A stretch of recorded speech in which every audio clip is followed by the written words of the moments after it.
இந்த உலகத்தில் ஒரு மனிதன் எவ்வளவு தவறாக வாழ்ந்தாலும் ஒரு நாள் அவன் மாற்றமடைய முடியுமா?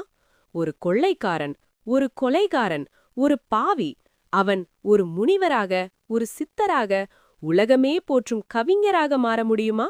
ஆம், முடியும். அதற்கான உயிரோடு இருக்கும் உதாரணம்தான் வான்மீகர் சித்தர். அத்தியாயம் 1. ரத்னாகரின் வாழ்க்கை.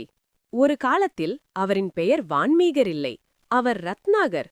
காடு, இருள், பயம், அவரின் உலகம் இதுதான். வழியாக வரும் யாரையும் அவர் விட்டுவிட மாட்டார். அவரது வாழ்க்கை கொள்ளை, தாக்குதல், அச்சம். ஆனால் அவர் இதையெல்லாம் செய்தது ஒரு காரணத்திற்காக. குடும்பம். நான் செய்கிறேன், என் குடும்பத்திற்காக என்று அவர் நம்பினார்.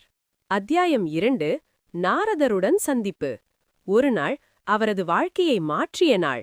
அவர் சந்தித்தார் நாரதர் முனிவரை. அவரை நிறுத்தி ரத்னாகர் கேட்டார், உன்னிடம் உள்ளதைக் கொடு. அப்போது நாரதர் சிரித்தார். அவர் கேட்டார், நீ இந்த பாவங்களை யாருக்காக செய்கிறாய்? என் குடும்பத்திற்காக. நீ அவர்கள் உன் பாவத்தை பகிர்ந்து கொள்வார்களா? இந்த ஒரு கேள்வி அவரின் மனதை உடைத்தது. அத்தியாயம் 3. உண்மையின் அதிர்ச்சி. ரத்னாகர் ஓடினார் தன் குடும்பத்திடம். அவர் கேட்டார், நான் செய்யும் பாவங்களுக்கான பங்கை நீங்கள் ஏற்கிறீர்களா?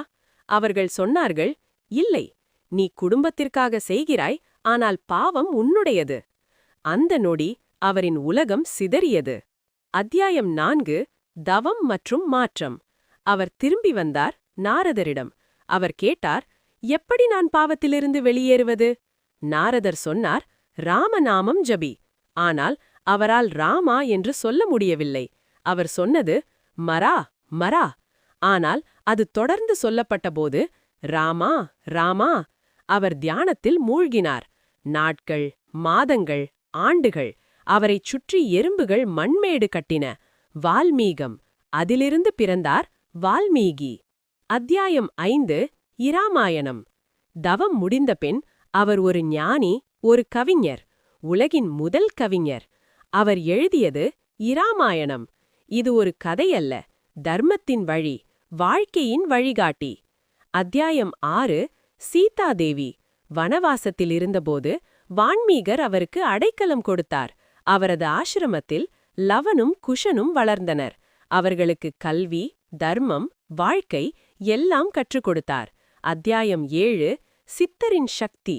இது ஒரு எளிய மனிதன் ஞானியாக மாறிய கதை. ஆனால் இது இன்னும் ஒரு கதை. அவரது சக்தி மைதியை பற்றியது. அவர் பற்றிய எல்லா உண்மைகளும் இல்லை. அத்தியாயம் 8. சித்தரின் சக்தி. இது ஒரு எளிய மனிதன் ஞானியாக மாறிய கதை. ஆனால் இது இன்னும் ஒரு கதை. அவரது சக்தி மைதியை பற்றியது. அவர் பற்றிய எல்லா உண்மைகளும் இல்லை. முடிவுரை. உயர்ந்த உணர்ச்சி. ஒரு கொள்ளைக்காரன் சித்தராக மாறினார். ஒரு பாவி பக்தராக மாறினார்.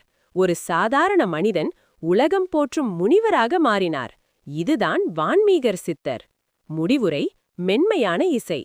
நம் வாழ்க்கையில் எத்தனை தவறுகள் இருந்தாலும் ஒரு நல்ல முடிவு போதும், ஒரு நாமம் போதும், ஒரு மாற்றம் போதும் உயர்வதற்கு.